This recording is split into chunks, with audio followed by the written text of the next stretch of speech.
Hello tout le monde. Salut, salut. On espère que vous allez bien.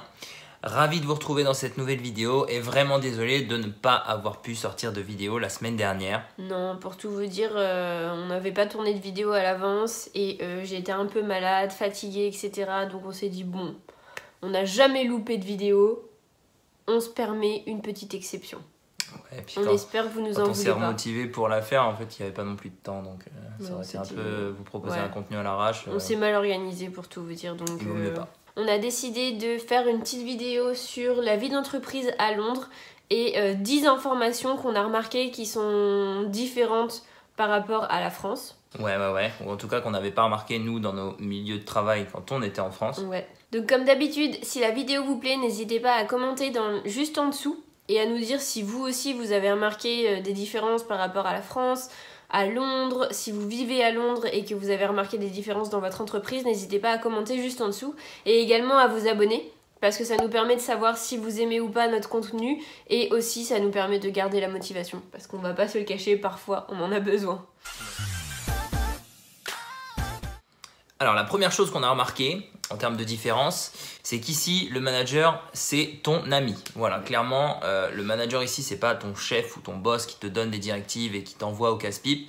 Non, c'est plus une image de coach derrière toi qui a envie de te supporter dans le sens t'assister, hein, parce que bien que des fois on soit dur à supporter, mais voilà, t'assister pour te développer, pour te faire aller de l'avant, et si tu as besoin d'aide, il n'y a pas de souci, tu peux venir vers lui. Ils sont super accessibles parce que généralement ils sont soit assis à côté de vous comme un collègue, soit pas très loin. Donc en fait vous pouvez toujours aller lui poser des questions facilement sans prendre de rendez-vous ou je sais pas trop quoi. En fait c'est vraiment un lien direct que vous pouvez avoir et créer une vraie relation. Pas forcément d'amitié, mais au moins de collègue à collègue, sans pour autant avoir la hiérarchie avec la grosse barrière de la hiérarchie. Ouais, et puis c'est pas forcément toujours lié au travail. Tu vas pas vers ton manager uniquement pour rapporter de voilà la mission elle a été faite, voilà j'ai besoin de tel document ou quoi que ce soit. Non, tu peux aussi aller lui parler de. Ouais, tu peux avoir une conversation ressenti, de la veille, de voilà, il y a pas de souci. Ouais. Point numéro 2, ça se rejoint un peu avec le point numéro 1, c'est pour ça qu'on enchaîne là-dessus. Au-delà de votre manager, il y a aussi le directeur de votre entreprise. Donc ça s'applique vraiment à notre expérience personnelle. On ne sait pas si c'est comme ça partout, mais en tout cas, depuis qu'on travaille ici, c'est ce qu'on a remarqué. Vous pouvez également aller très facilement, directement parler à votre directeur d'entreprise, à votre directeur d'hôtel, directeur de restaurant, je ne sais pas, peu importe où vous travaillez. Moi, c'est vrai que je vais tout le temps la voir. Si j'ai besoin de lui poser une question directement, je vais pas passer par plusieurs étapes, par plusieurs managers pour accéder à elle. Après, je sais pas si on a de la chance, tous les deux. Bah je sais pas, mais moi comme tu dis c'est pareil, en fait s'il y a quelque chose que je peux pas régler ou dont je peux pas mettre en place avec mon manager direct, et ben y a pas de souci, je vais voir au-dessus de lui et je me fais pas du tout rejeter. Ils promouvoient cette ambiance de c'est open, venez nous voir, il n'y a pas de souci, on va vous aider, etc. Et c'est vrai, ça fait 1 an et demi que c'est le cas. Et maintenant, bah, j'espère que si j'ai à changer de travail, que ce sera la même ambiance parce que j'aurais du mal à repartir en arrière et me dire mince, ok, si je veux m'adresser à cette personne, en fait, il faut que je parle à lui, qui va parler à lui, qui va parler à lui, qui pourra enfin aller voir la personne. Non, là, les barrières sont cassées. Et... Troisième point, tu iras au pub. Bon, ça, on en a parlé dans plusieurs vidéos, hein. On a déjà expliqué la culture autour de la bière, les soirées au pub, tout le monde qui s'y retrouve, etc. Mais oui, c'est clairement ça, c'est vraiment quelque chose dont on ne peut pas passer à côté. Tes collègues, tes managers, tout le monde s'y rend, et si tu veux un peu plus t'intégrer dans ton monde de l'entreprise, sur ton lieu de travail, bah tu vas au pub parce que c'est cool, ça permet de se rapprocher. C'est peut-être aussi ce qui permet ensuite d'être plus proche de son manager, comme on le disait juste avant. Mais il n'empêche que toutes les semaines, il y aura quelque chose d'organisé au pub, pas de souci. Allez boire un petit verre. C'est le rendez-vous du calendrier, tu passes pas à côté. C'est vrai. Mais c'est quand même hyper agréable. Une fois que tu t'y fais, en fait, c'est vrai qu'en France, t'as un peu cette notion de ouais, on ira boire un verre et ça se fait pas trop. Et en fait, tout le monde a ses amis. Enfin, tout le monde a ses petits groupes d'amis déjà de base, en fait. C'est pas au travail que tu te fais des amis en général. Non, c'est clair. Alors que nous, comme on est expatriés, on connaît personne ici. bah du coup c'est quand même assez agréable parce que tu peux du coup créer des liens et te créer des amitiés dans le domaine du travail, parce que c'est le premier endroit où tu vas rencontrer des gens au final. Ça donne des occasions. Et franchement, on s'est fait des super amis grâce à ça. Et au début, c'est vrai, faut se forcer. Et au début, c'est vrai, t'es un peu inquiet, etc. Mais au final, ça aide vachement à créer des liens. Et toutes les semaines, aller boire un verre avec ses collègues dans un pub. Les pubs, c'est pas... On en a déjà parlé, mais c'est pas l'espèce de vieux bar glauque. Ici, c'est pas du tout comme ça. C'est vraiment un bar sympa. Tu peux avoir de la bonne nourriture, tu peux avoir une bonne bière ou autre chose, un bon verre de vin, peu importe. C'est vraiment top. Ouais. Bon, l'autre point, qui est pas forcément le mieux, mais les heures supplémentaires. Concrètement, ici, à Londres, j'ai l'impression que c'est un petit peu dans la coutume de rester plus longtemps, de faire des heures supplémentaires, de travailler dur. Les gens apprécient vraiment que tu sois investi dans ton travail. Je pense que c'est pareil en France, pour être honnête. Ouais, ce serait logique en tout cas. Les gens investis et qui ne partent pas à l'heure, c'est bien vu. Donc on est encore un peu sur le système français pour le coup, parce que je pense qu'en France c'est un peu le même genre. Ils apprécient bien que 5h30, hop, t'es toujours là, tu vois. Si t'avais fini, bah non, t'es encore là, t'es encore en train de finir des trucs. C'est vachement bien vu. Dans certaines entreprises, les heures sup sont payées, dans d'autres non. Mais il y a des horaires compensatoires, donc tu peux les rattraper, ou il y a des trucs comme ça. Mais attendez-vous à faire des heures supplémentaires. C'est assez régulier, c'est assez normal. Ouais. Prochain point, les soirées d'entreprise. Alors ça, c'est quelque chose que moi, je vais pas me plaindre. Hein, ça arrive en balle dans mon entreprise, c'est constant. Il y a plein d'occasions. C'était pas du tout le cas en France. Hein, c'était vraiment une par an. D'ailleurs, quand je parle à mon meilleur ami de la chose, il me dit la même chose. Hein. Il n'est pas jaloux, mais lui, il en a une par an et c'est quelque chose d'assez gros. Mais moi, en fait, j'en ai une par mois, plus certains trucs d'organiser chaque semaine. Il y a un thème pour l'été, un thème pour l'hiver, un thème pour la reprise, pour Halloween. Il y a énormément de choses qui sont organisées. L'entreprise veut le bien-être de ses employés au travers de ça. Et met énormément de choses en place. Toi, c'est pareil, tu as quand même pas mal de choses qui sont organisées. Ouais. Chaque semaine, vous avez des trucs qui se mettent en place. Non, j'en ai moins que toi. Oui. Mais clairement, on a tous la summer party, la Christmas party, la one year anniversary party. Les team outing. Ouais. Ouais. Donc du coup, il y a aussi des trucs organisés entre teams où vous allez aller au bowling, au cinéma, plus restaurant, toutes sortes d'activités qui sont prises en charge par l'entreprise et qui, franchement, c'est hyper cool parce que c'est bouffe et boissons gratuites. Au début, t'es toujours gratuite. Un peu genre j'y vais pas, tu vois. T'as un peu la flemme, ça sort de ta petite zone de confort, t'as pas l'habitude, etc. Ouais. Mais alors que c'est grave cool en fait, ouais. Cool. Déjà c'est gratuit comme tu l'as dit, mais même ça donne une occasion de se rapprocher de ses collègues, de discuter de plein de choses, encore une fois d'avoir une occasion de discuter avec son manager d'autres choses que du travail. Non, c'est une bonne occasion de sociabiliser et aussi d'un autre côté de vous montrer parce qu'ils sont quand même vachement... La visibilité fais voir, est-ce que tu parles avec d'autres gens, est-ce que tu es intégré, est-ce qu'on a déjà entendu parler de toi, est-ce qu'on n'a pas entendu parler de toi. Donc vraiment, utilisez toutes ces opportunités pour vous montrer, entre guillemets, et show off un petit peu, parce que ça marche vraiment, vraiment comme ça ici. Ouais, la recommandation. On parle de nous, on parle à d'autres gens, on parle de ce qu'on sait faire, de ce qu'on sait pas faire, de comment s'intégrer, et les gens vont entendre parler de vous petit à petit. Ouais. Il y a plusieurs personnes qui peuvent te recommander, parler de toi, etc.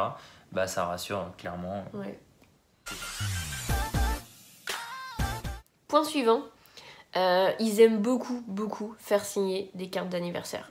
C'est-à-dire que moi, toutes les semaines, il y a une pochette remplie de cartes d'anniversaire qui passent dans l'office et on doit tous les signer. Des cartes d'anniversaire de gens que parfois on côtoie pas, qu'on connaît pas très bien, que même des fois on ne connaît pas du tout parce qu'on est vraiment extrêmement nombreux. Et il faut qu'on signe les cartes d'anniversaire parce que tout le monde va recevoir une carte d'anniversaire de la part de l'entreprise avec les signatures des collègues. Je trouve ça un peu bête dans le sens où des fois il y a des gens qui signent et tu connais pas du tout la personne. Je trouve ça un peu faux. Mais encore une fois, on est vraiment dans l'envie de donner quelque chose pour la personne, pour son anniversaire, et en même temps, tu la connais pas, tu peux quand même lui souhaiter un joyeux anniversaire. On est tous dans l'entreprise, donc le but c'est de souhaiter un anniversaire à chaque personne. Ouais. Moi, c'est pareil. C'est peut-être pas toutes les semaines parce que moi, c'est éclaté en plus petites teams, donc on va dire des teams de 15 personnes. Donc du coup, ça arrive moins souvent que toi, mais c'est vrai qu'on a des cartes à signer, on met des choses en place pour les anniversaires. On fait les choses pour les gens, c'est quelque chose qui est mis en place. Quand tu arrives dans cette équipe, on te dit voilà, c'est ce qu'on fait, c'est quelque chose de normal. Tu te sens pas de pas participer, en fait, c'est une coutume, c'est une tradition de l'entreprise.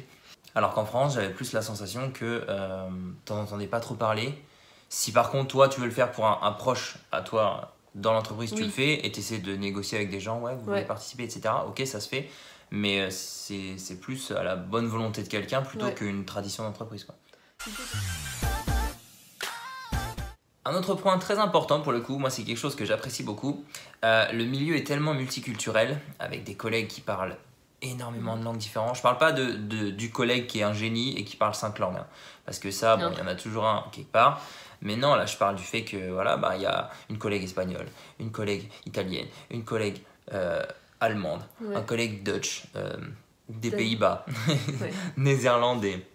Un britannique pur, un autre français. En fait, il y a tellement de langues différentes que même sans le vouloir, bah, vous apprenez la langue des autres en fait. Vous retenez des mots qui sont posés par-ci par-là, vous apprenez leur traduction. Et c'est juste trop cool, moi je trouve ça trop bien. Je vous dis pas que vous allez être quadrilingue comme ça, mais par contre, clairement, moi j'ai jamais fait d'espagnol à l'école. Hein. Bah maintenant, je peux Elle comprendre... est bien quoi. Non, français anglais. Mais je comprends l'espagnol et je peux répondre de temps en temps avec des phrases basiques. Et j'ai jamais appris l'espagnol à l'école. Juste avec mes 2 ans à Londres, je me suis carrément améliorée en espagnol. Enfin, j'ai commencé de 0, donc forcément je me suis améliorée. Vas-y, dis-nous une phrase. Yo también... Hamburguesa con queso, hot dog... Chocolaté con churros. C'est bien, on voit les mots qu'elle emploie avec ses collègues, mais... Voilà, ça s'arrête à ça. Et voilà. Bon, bien sûr, ils m'apprennent des trucs horribles aussi, mais bon, on rigole bien. C'est vrai que c'est hyper agréable. Ouais, ça rajoute un petit plus en fait dans la vie points les plus positifs d'entreprise, quoi. C'est cool. C'est le mieux. Point suivant. Si vous êtes un bon élément et que vous êtes demandeur de vous améliorer, d'apprendre de nouvelles choses, en général, franchement, je sais pas si c'est comme ça en France, mais j'en ai pas eu l'impression. Vraiment, ils vont essayer de vous aider. Ils vont vous envoyer à une formation, à un training quelque part sur le sujet que vous avez demandé. Ils vont faire des cross-training, donc ils vont vous envoyer dans d'autres départements. Si vous avez demandé par exemple les ressources humaines, ils vont vous y envoyer. Si vous voulez travailler en service, ils vont vous envoyer en service. Et tout ça sur votre temps de travail, vous allez juste passer quelques heures avec d'autres. Faire du shadowing. Oui. Donc regarder comment ils travaillent, pouvoir poser les questions que vous vous posez, apprendre un petit peu plus. Créer un plan de développement pour atteindre votre objectif à la fin, avec différentes étapes qui vont être suivies par votre manager. D'ailleurs, ça c'est nécessaire. C'est vraiment quelque chose à mettre en place. Si vous voulez évoluer, ça va pas arriver du jour au lendemain. Une position ouverte, un entretien. Non, il faut passer. Vous demander d'être rigoureux. Ils mettent des choses en place. Passer par le plan de développement, c'est un truc de ouf. Ah ouais, non, clair et net. Sur 3 mois, sur 6 mois, c'est rigoureux, mais au moins vous allez dans une direction, quoi. Ouais. Et l'entreprise met des choses en place pour vous permettre d'évoluer. Ça veut pas dire que vous allez forcément obtenir ce que vous voulez à la fin, mais en tout cas, ça veut dire qu'ils vont au moins vous aider à vous en rapprocher et au moins vous permettre d'apprendre des nouvelles choses si jamais c'est ce qui vous intéresse. Ouais, et pour nous deux, vraiment, ils l'ont fait à chaque fois. Ouais. L'avant-dernier point de cette vidéo, on sait que c'est la tristesse parce qu'elle arrive à la fin et que vous l'appréciez énormément. Hein. Mais voilà, on va vous parler du coup d'un des avant-derniers jours de la semaine, le vendredi, qui est extrêmement important, qui signifie tellement de choses ici. Qui signifie presque le week-end. Presque le week-end, pas dans tous les domaines d'activité. Hein. Oui. Moi, des fois, je travaille le week-end. Oui. Mais malgré ça, il a quand même une importance énorme et les entreprises, en tout cas les nôtres, mettent des choses en place le vendredi. Que ce soit un petit déjeuner organisé pour les employés, un repas spécial... à la cantine. Ouais, la cantine, le restaurant pour moi. Excusez-moi, moi c'est une cantine, lui il a un restaurant. Voilà. Donc ouais, un petit repas particulier, un petit cupcake qui sera distribué, un petit truc organisé le vendredi soir. Un donut. Tu sais, c'est le vendredi des donuts, où vous pouvez avoir des donuts gratuits. Ouais. Ouais, toi non? Bah, c'est pas forcément des donuts, moi c'est plutôt des cupcakes. Ou... Ah, excuse-moi, toi muffins, tu t'es. vois. Ouais, moi, Non, c'est mais des après, donuts. voilà, nous compare pas, tu vois, les torchons, les serviettes, tout ça, quoi. Ou alors, nous aussi, ils font Starbucks. Genre, ils prennent votre commande. Ouais, Bon, c'est pas arrivé très souvent, malheureusement. Mais ils prennent votre commande et il y a quelqu'un qui va chercher les Starbucks pour tout le monde. ok. Nous, des fois, ils organisent des voyages, genre Grèce, Italie, tout ça. tu veux te battre? Ok, bah nous, une fois, on est parti en tour du monde. Ah ouais.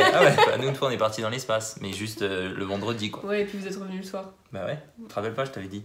Bon, bref, oui, il y a plein de petits trucs organisés et ça tombe toujours le vendredi. Les autres jours de la semaine, tu peux crever, il y aura Ouais, rien. tu peux crever. Voilà. T'auras pas ton Starbucks le lundi. T'auras t'inquiète. pas de popcorn. Pourtant, je trouve qu'on devrait t'auras avoir pas un dans truc le l'espace. lundi parce que le lundi, enfin pour ceux qui travaillent pas le week-end, pour Tu ceux vas qui recommencer. travaillent pas le week-end, c'est quand même la mort. Après, c'est pas... Et enfin, dernier point, donc le 10e, on va parler des réunions. Donc ils sont hyper réunions. C'est-à-dire que moi j'ai minimum une réunion tous les jours. Ouais, avant, Vraiment minimum. Hein.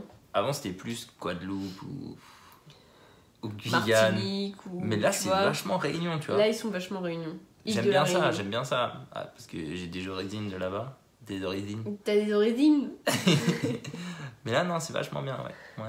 Donc, réunion. Ils sont hyper réunions, c'est-à-dire que tous les jours, vous allez avoir au moins une ou deux réunions. Vous allez vous voir avec vos assistants, vos team members, vos managers, vos directeurs. Il y en a vraiment tous les jours. Il y en a en général une ou deux par semaine avec tous les responsables des équipes, etc. Il y en a une le matin, une l'après-midi, en fonction des équipes. Enfin bref, toi aussi, t'en as la dose. Hein. Ouais, moi j'ai pas mal d'équipes. Après, j'ai pas mes assistants. Hein. Non, moi non plus. Ouais, c'est ça, ouais. On l'a tous entendu. Avec les assistants. Non, Mais t'as non, pas mais dit ça. avec Vos différents- assistants, t'as dit. Et anyway. Ouais, non, il y en a quand même beaucoup. Il y en a au minimum 2, voire 3 par semaine. Et voilà, c'est tout pour aujourd'hui. On espère que cette vidéo vous a plu. Si c'est le cas, s'il vous plaît, mettez un commentaire juste en dessous. Dites-nous ce que vous en pensez. Dites-nous si vous aussi vous avez remarqué des différences. Mais surtout, et surtout, abonnez-vous.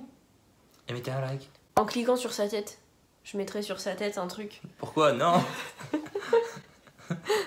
Likez cette vidéo et bien entendu, on se retrouve comme tous les dimanches la semaine prochaine pour une nouvelle vidéo. Ça marche pas. Ah, ça y est, je me suis abonnée. Salut, salut! Salut.